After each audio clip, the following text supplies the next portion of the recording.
So why is there a difference between the two incidents? It's because they say and what they write and what the Congress, which is at least 75% lawyers, it's how they get around the true law of the lawgiver, which is the Lord, and this is man's law and mammon, and he said, take your lumps. It's your problem. All right. Well, I'm looking at the conscientious objector, right? Right. Who they use as a first example. Yeah. So if he was tried and convicted and he served, say, a year in jail, and then he goes out and he refuses to register again for the draft, they can hit him again. They can hit him again. And they say it's not double jeopardy because it's a different offense. All right, now we look at the person. To me, it's the same offense. It's just a different time period. That's all that changed. All right, so the time period might be critical here because the person who refuses to identify anybody, right? If she continues, or he, well, in this case, I guess it's a she, but if the individual continues to not want to identify anybody, they're in the court at the same time in the same time period, right? And so that isn't seen as another offense, right? So they can only charge her for one time. But let's say a year later she comes down and does it again, they can try her again. Well, I was going to say, yeah, okay, 3 days pass, they bring her back in and answer the same thing. She's back in the cooker again. Right. The court in Morgan versus Devine, 1915, quoted with approval from Bishop on criminal law. The test is whether if what is set out in a second indictment has been proved under the first, there could have been a conviction. When there could, the second cannot be maintained. Where there could not, it can be. See, they're all screwed up in their own wording. Yeah, I mean, that's a horrible sentence. Yeah, yeah. It is no sentence. Jeez. One of the obvious results in living under our federal form of government is that every person is subject to criminal jurisdiction in two separate governments, the state and the national. It is entirely possible, therefore, for a single act to constitute an offense against the statutes of the United States and at the same time to be punishable under state law. This is true in the case of counterfeiting, the national currency, corrupt practices in the conduct of congressional elections, assaults against federal officers, the larceny of goods moving in interstate commerce, violations of the former Prohibition Amendment. In these cases, it has been long held that a person may be tried and punished in both governments without violating the protection against double jeopardy. That guarantee is violated only by a second trial for the same offense against the same sovereign, not by a trial or the same act when it constitutes a separate and distinct crime against another sovereign. So, in other words, you could do the crime in Michigan and Tennessee, and they can bounce like McVeigh. They wanted every state wanted a piece of them. I mean, do they do that to find out where they can get the best deal? Sure. Yeah. Gee, well, that's something, huh? Well, okay, this is Well, no, this is not conspiratorial. This is the theoretical. Yeah, yeah. I just find it interesting that the state in which he was finally convicted and sentenced was by lethal injection. I don't know what Colorado has. I don't know if it's hanging or not. Right. I guess what I'm driving at is, although, I don't know. I just wonder if he played ball and may not be dead, if you know what I'm saying. Right. Is that completely wild to your thinking? No, it's like a lot of lawyers like to shop in different southern states for compensation because they can get more compensation in the Alabama and Mississippi than they can in New York City. But that has to be tied into a criminal being involved in those different states. Is that correct? Oh yeah, for criminal, yeah. I mean, you've got to have traffic through all that. Yeah. Right.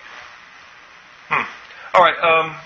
But again, with this double jeopardy as it applies to state and federal, though, I'm a little confused here because, I mean, so in other words, if the state can't convict, and it was involved, and I guess it must be involved with interstate commerce, which is federal. Would that be right? Yeah. That the feds can jump in and say, okay, the state dropped the ball, we'll take it and we'll convict? Have we seen any... Now, there's one here. It says, under the Lanza rule, and there was someone that violated the Volstead Act. The district judge dismissed the indictment on the ground of double jeopardy, and the government appealed. The Lanza rule, though sharply criticized, still stands. Abate versus the United States, 1959, held that a man convicted of a crime in Illinois could later be tried for the same act, dynamiting telephone communications, under federal law, because it would be federal communications. So Illinois could come after him, and so could the United States. Lanza was specifically reaffirmed by a 6-3 decision on the same day the court held 5-4 that one acquitted in a federal court of robbing a federally insured bank could later be tried and convicted in the same state court for the same robbery. Vyzygoth versus Illinois, 1959. Jeez. Okay. But wait a minute. Now the court could be a state court, or it could be a federal court. I mean, a bank, I'm sorry. Because even though it's federally insured, the state bank, when we had lost a particular check that was supposed to go to an undertaker for my father, the undertaker lost the check, and it was a certified check from the bank. Mm-hmm. And I had called up, and I went through all kinds of stuff, and I finally ended up going to the controller of the bank in New York City. And I was told that, at first I thought it was federal, and it wasn't. It was state.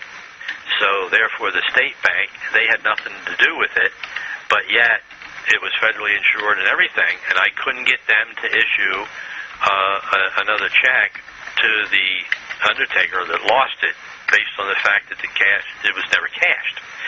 And then they told me, well, is it a federal or state? Well, because it was a state bank, I'm sorry, it wasn't federal, it was a state bank, I had to go to the controller in New York City, and only after talking to him for about 5 minutes, this is a 6-month deal now, mm-hmm. And then when I finally hit the right person in New York, in 5 minutes, after explaining everything to him, he issued a check. He wrote to the bank. I got a copy of the letter. And he told them in no uncertain terms that they had to issue a check to the undertaker, and they did. It took me 6 months to find who was responsible for this fiasco. And it was the controller of the banks in New York City. What a surprise, huh? Well, New York City is like that little thing called London, the city of London, which has nothing to do with England at all. It's all by the crown. It's all owned by the crown. It's like that little piece of Wall Street down there. What about that little piece of Wall Street? Down at 55 Water Street. That generally run everything that goes on in this country. Usually everything has to go through it. We found some interesting stuff similar to what that is in the archives in North Carolina. And when I'm saying archives, I mean the state archives, where the state personnel has all the records, not a law library or any other kind of county library or anything like that. But there's 2 states, and if people don't realize that, there is a thing on there on the Informer site. It is, this is not conjecture, this is not myth, this is not patriot myth. If they click on that, they'll find out how everything has come circuitous through the crown up to present day, and how everything is operating, and that we have 2 different governments. Within the same state, you have 2 governments, and we're dealing in a monarchy. We don't have a democracy. We really have a monarchy. When you say 2 different governments, to what are you referring? In the state, if you got the de facto is called this state, and everything in the original state is called the state. The and this. And we found that there was so many of it that was in there that the one part, it was in the Halifax Resolves. and I'm going to read you one little part. Okay. And it says, the Halifax resolves came along in April 12th, 1776, and was done by a select committee after the 4th Provisional Congress, this is North Carolina, which pulled them in under the Continental Congress, so on and so forth. We said, how do we go forward into a constitutional law and try to find something that will absolutely prove our thesis and our hypothesis that there might be more than one government?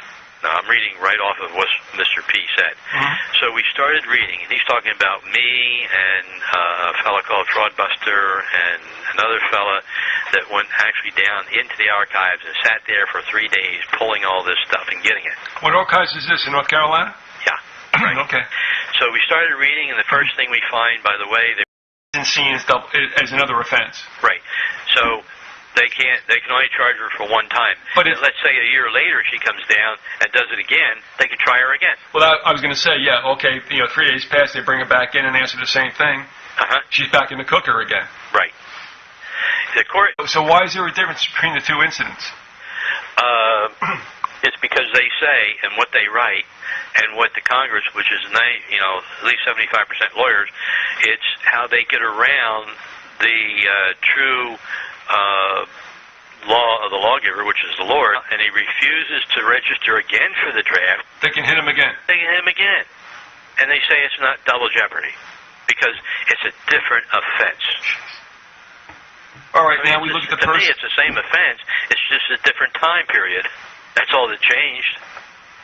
All right, so the time period might be critical here because the person who refuses to identify anybody... Right. If she continues, or he, well, in this case, I guess it's a she, but if the individual continues to not want to identify anybody, they're in the court at the same time in the same time period. Right. And so that is... And this is man's law and Mammon, and he said, take your lumps. That's your problem. All right, well, I'm looking at the conscientious objector, right? Right. Who they use as a first example. Yeah. So if he was tried and convicted, and he served, say, a year in jail, and then he goes out